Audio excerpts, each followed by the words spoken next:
జై హో.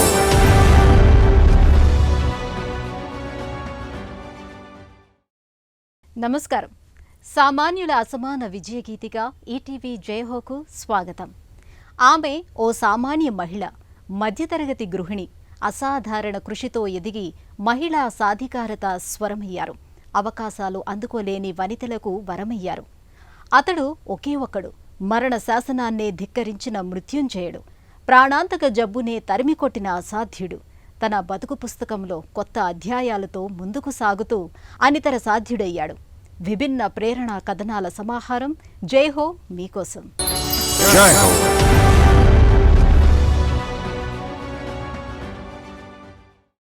అమ్మాయి పుట్టినరోజు ఓ అమ్మ జీవన పథాన్ని మార్చింది. ఆమెను సామాజిక సేవామయిగా తీర్చిదిద్దింది. ఖమ్మంలో మధ్యతరగతి గృహిణి సరిదే శ్రీలక్ష్మి. ఆమెది అభ్యుదయ కుటుంబ నేపథ్యం. మహిళా శక్తిని స్వయం పోషక శక్తిగా తీర్చిదిద్దే సదాశయముతో పనిచేస్తున్నారు. తమ స్వచ్ఛంద సంస్థ వేదికగా ఉద్యమ స్ఫూర్తితో వృత్తి విద్యా నైపుణ్యాలను నేర్పించి వేలాది జీవితాలను వెలిగించారు.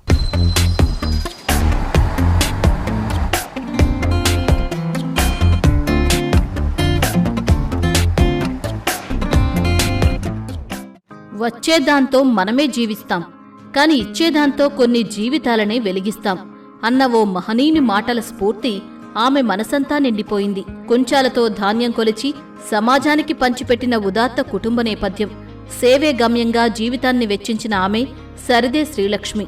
తెలంగాణ రాష్ట్రం ఖమ్మంలో ఓ మధ్యతరగతి గృహిణి. తన ఆశయ సాఫల్యానికి సత్య మార్గం యూత్ సర్వీసెస్ సొసైటీ అనే స్వచ్ఛంద సంస్థను నెలకొల్పారు. వేలాది జీవితాల్లో వెలుగు నింపారు. నేను ఎన్జిఓగా ఖమ్మం నుంచి 20 ఇయర్స్గా వర్క్ చేస్తున్నాను. ఉమెన్ ఎంపవర్మెంట్ ఏజెండాగా మేమంతా పనిచేస్తున్నాము.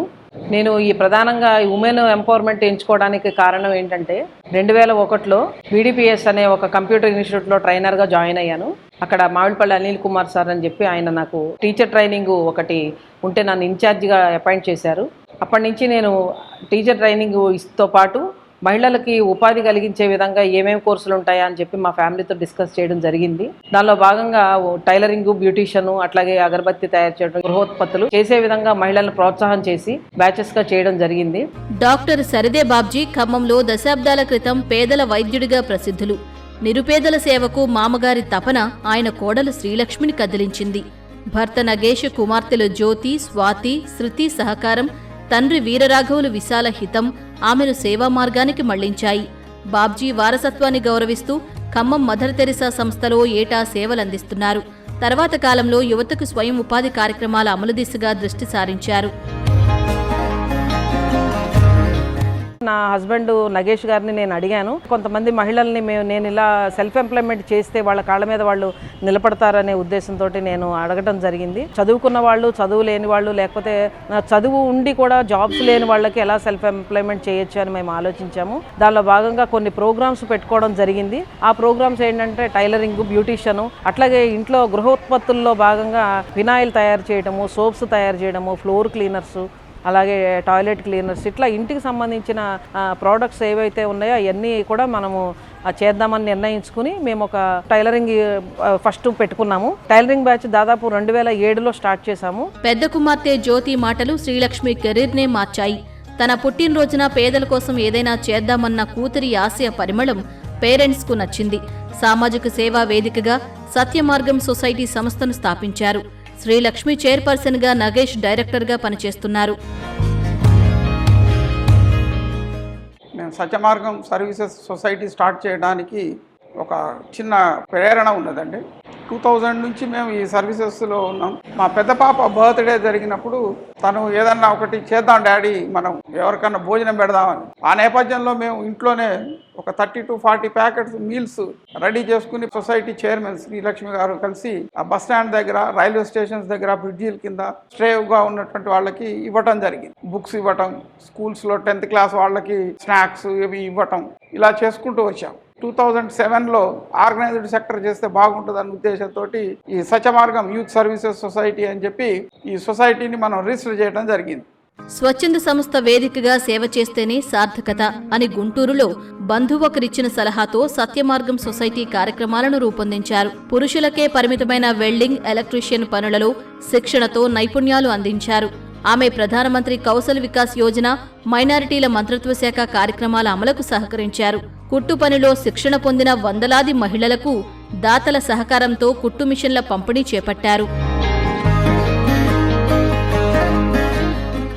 గుంటూరులో ఉంటారు మా బావగారు విజయ్ కుమార్ గారని, అగ్రికల్చర్ డెమాన్స్ట్రేటర్. ఆ రోజు చెప్పారనమాట, మీరు ఇలా నేర్పుకుంటా పోవడం కాదు, ఒక సంస్థను స్థాపించుకోండి, ఆ సంస్థకు ఒక పేరు పెట్టుకుని కొంతమంది సభ్యులుగా చేరి మీరు చేసేది ఎవరికీ తెలియట్లేదు, ప్రపంచానికి తెలిస్తే ఇంకొంతమంది ఇన్స్పిరేషన్ గా మీరు నిలబడతారనే ఉద్దేశంతో ఆయన చెప్పడం జరిగింది. అట్లాగే మా బావగారు మాకు ఎంతో సపోర్ట్ చేశారు. ఆ సత్యమార్గం యూత్ సర్వీస్ సొసైటీ అనే ఒక సంస్థను స్థాపించుకుని ఆ సంస్థ ద్వారా ఇంతమందికి ట్రైనింగ్స్ ఇచ్చాము. అట్లాగే గవర్నమెంట్ ప్రోగ్రామ్స్, PMKVY చేశాను, ప్రైమ్ మినిస్టర్ ప్రోగ్రాము, అట్లాగే మెప్మా నుంచి చేశాను, పట్టణ పేదరిక నిర్మూలన సంస్థ, ఆ సంస్థ నుంచి కూడా పనిచేశాను నేను. ఓ సాఫ్ట్వేర్ సంస్థలో శిక్షణ పొందుతూ ఉండగా శ్రీలక్ష్మి యువతులకు ఇతర ఉపాధి విద్యలపై ఆసక్తి ఏర్పడింది. డాక్టర్ అనిల్ కుమార్ అనే నిపుణుడి సలహాలతో ముందుకు వెళ్లారు. స్వచ్ఛంద సంస్థ ఆధ్వర్యాన ఇప్పటిదాకా వివిధ రంగాల్లో 17,000 పేద, మధ్యతరగతి మహిళలకు వృత్తి విద్యల్లో శిక్షణ ఇప్పించారు. టైలర్లుగా, సౌందర్య సేవల్లో నిపుణులుగా తీర్చిదిద్దారు. అగరబత్తీలు, సబ్బులు తదితర వస్తువుల తయారీలో శిక్షణ ఇప్పించారు. ఇప్పుడు మా దగ్గర నేర్చుకున్న పిల్లలు ఎవరైతే ఉన్నారో రైతు బజారుల్లో కానీ ఎక్కడైనా వాళ్ళకి ఆర్థికంగా నిలబడి వాళ్ళు రెంట్లు అవి కట్టుకోలేరు కాబట్టి వాళ్ళకి షాప్స్ అవి పెట్టించడం జరుగుతుంది. అట్లాగే బ్యూటీషియన్ నేర్పిన తర్వాత వాళ్ళు ఒక్కళ్లే కాకుండా ఇంకా మిగతా వాళ్ళకి కూడా వాళ్ళు నేర్పే విధంగా కూడా మేము ట్రైనింగ్స్ ఇస్తున్నాము. అంటే ఒక మహిళ తను కొంత సస్టైన్ అయిన తర్వాత కొంతమందికి తన ద్వారా ఇంకొంతమందికి సొసైటీకి ఉపయోగపడే విధంగా మేము చేయగలుగుతున్నాము. గత 1.5 దశాబ్దాలుగా శ్రీలక్ష్మి 40 బ్యాచ్లలో వేలాది మహిళలను ఎలక్ట్రీషియన్లు, టైలర్లు, ఫ్యాబ్రిక్ పెయింటింగ్ నిపుణులుగా తీర్చిదిద్దారు. 1,00,000 మందికి నైపుణ్యాలు అందించాలన్నది ఆమె లక్ష్యం.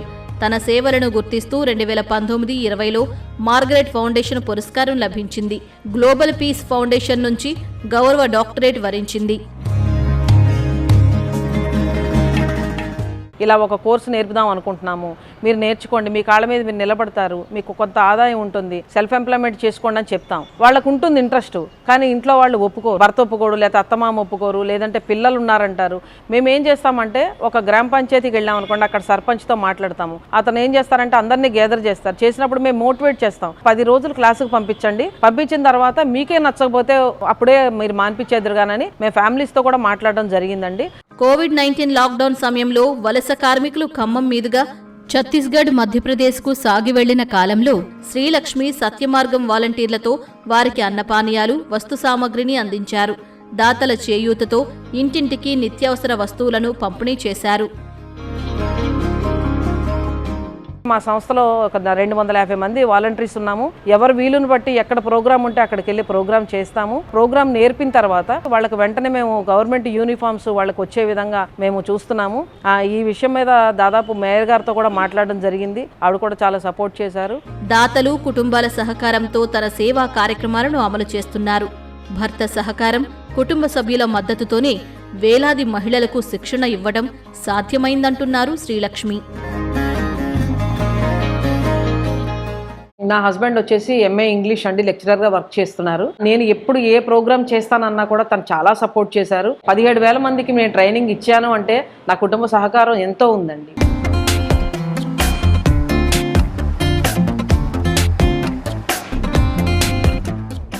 జననం ఒకటే, మరణం ఒకటే, వీటి నడుమ బతికే పెద్ద యుద్ధం. ఈ సమరంలో విధి ఓడించాలని చూస్తుంది. కానీ పూణే నగర వాసి రచిత్ కులశ్రేష్ఠ విధిరాతను ధిక్కరించి చావును తరిమికొట్టాడు. క్యాన్సర్తో పోరాడి మృత్యుంజయుడయ్యాడు. నవజీవన శైలితో తన బతుకు పుస్తకంలో కొత్త అధ్యాయాలు రచించాడు. హిమగిరుల నుంచి నీలగిరుల దాకా సైకిల్ రథంపై సాహస యాత్రలు చేశాడు.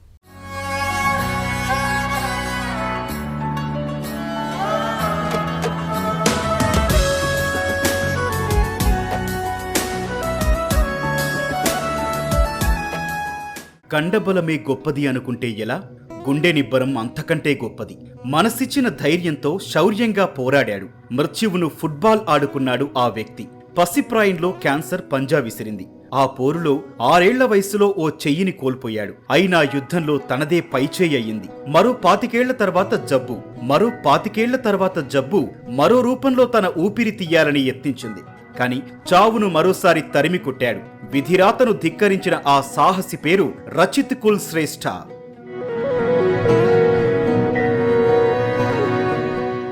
मेरी हेल्थ క్యాన్సర్తో నా ఆరోగ్యం తరచూ స్టాక్ మార్కెట్ లానే ఒడిదుడుకులను ఎదుర్కొంది. అయితే నేను ప్రోటీన్ల ఆహారం ఎక్కువగా తీసుకున్నాను. వ్యాయామం, యోగాతో వ్యాధి నిరోధక శక్తిని పెంచుకున్నాను. అన్నట్లు నేను పూణే విశ్వవిద్యాలయంలో డిగ్రీ చేశాను. పూణే ఫిల్మ్ ఇన్స్టిట్యూట్ లో tarot card reading, screen play writing లో కోర్సులు తీసుకున్నాను. వచ్చే ఏడాది ఓ పుస్తకం రాయాలన్నది నా ప్రణాళిక. Work on a book. రచిత్ జీవిత కథ అంతులేని పోరాట గాథ.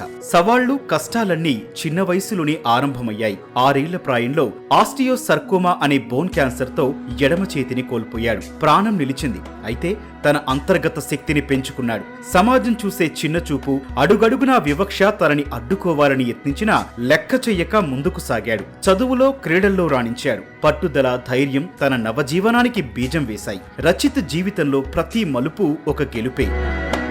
అతను వ్యక్తి కాడు, ఇప్పుడు ఓ ప్రేరణ శక్తి. रचित का बचपन बहुत अच्छा था और बाद में जब उनको ये हाथ में कैंसर ఆనందంగా గడిచిపోతున్న తన బాల్యంలో ఓ అపశృతి క్యాన్సర్ నిర్ధారణ కావడంతో బడిలో కష్టాలు మొదలయ్యాయి. తోటి విద్యార్థులు ఆట పట్టించారు. పాఠశాల చదువు ఇబ్బందులు తెచ్చింది. అయితే నా సలహాను పాటిస్తూ స్కూలు మారాడు.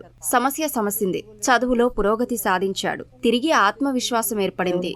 फिर उसके बाद में उनका मन लगा तो वहाँ पर उसकी पढ़ाई अच्छी स्टार्ट हो गई थी.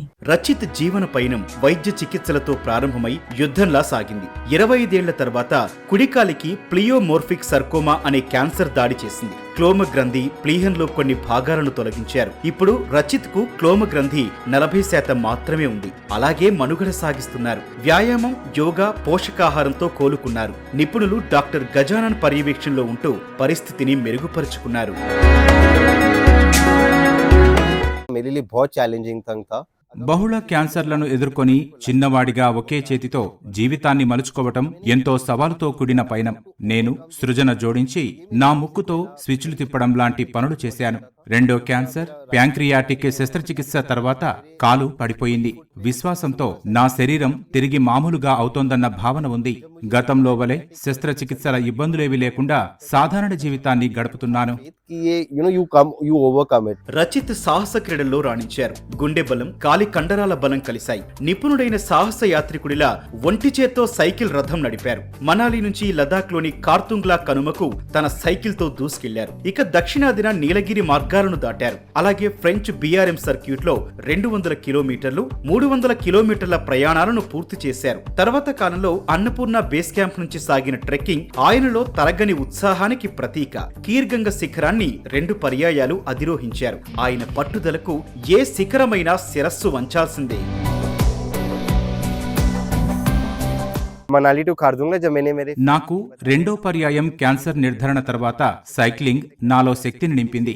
స్నేహితులలో ఒక అపనమ్మకం, కొన్ని సందేహాలున్నాయి. అయినా నేను మనాలి నుంచి ఖార్దుంగ్లా వరకు సైకిల్ నడిపాను. పూణే నుంచి ముంబైకి 200 కిలోమీటర్ల దూరం సైకిల్ నడిపాను. మా నాన్న ఇచ్చిన తొలి ప్రోత్సాహం నా జీవితకాల అభిరుచికి కారణమైంది. के लिए स्कूल जाता था मैं साइकिल से.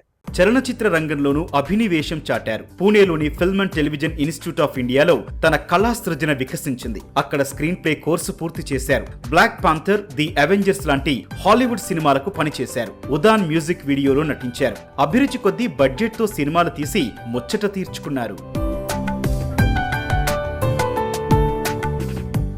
मेरा over 7 years of work experience है. हम लोग ने एक 7 ఏళ్ల విభిన్న పని అనుభవాలతో నేను కాలేజీ షూట్ తో ప్రారంభించాను. తరువాత వీడియో పార్లర్ నడిపాను.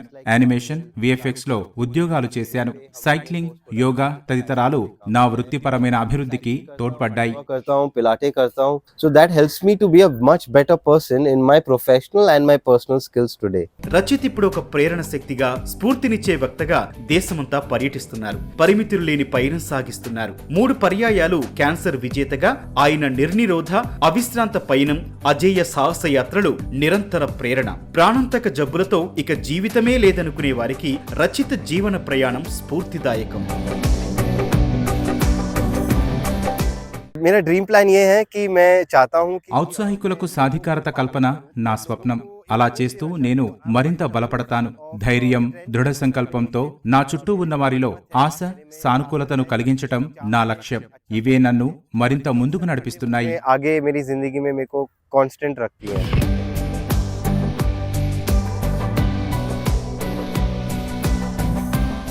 నారీ లోకానికి ఉపాధి విద్యల్లో శిక్షణ ఇస్తూ వేలాది జీవితాలను వెలిగించిన ఆశాజ్యోతి శ్రీలక్ష్మి.